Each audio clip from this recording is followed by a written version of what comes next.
One day, some wise men, who were going about the country trying to find answers to some of the great questions of their time, came to Nasruddin's district and asked to see the wisest man in the place.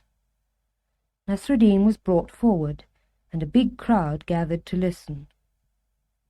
The first wise man began by asking, "Where is the exact center of the world?" "It's under my right heel," answered Nasruddin. "How can you prove that?" asked the first wise man. "If you don't believe me," answered Nasruddin, "measure and see." The first wise man had nothing to answer to that, so the second wise man asked his question. "How many stars are there in the sky?" he said. "As many as there are hairs on my donkey," answered Nasruddin. "What proof have you got of that?" asked the second wise man. "If you don't believe me," answered Nasruddin, "count the hairs on my donkey, and you'll see."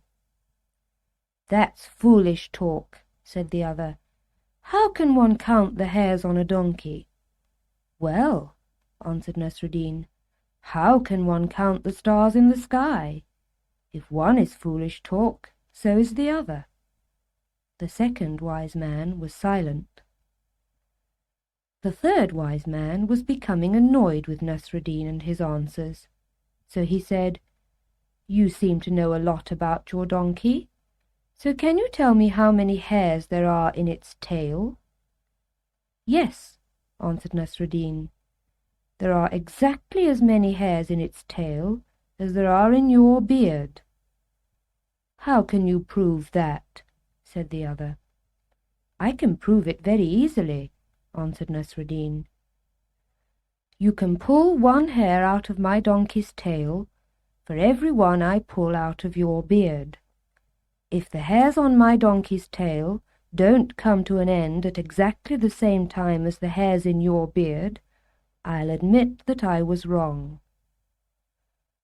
Of course, the third wise man wasn't willing to do this, so the crowd declared Nasruddin the winner of the day's arguments.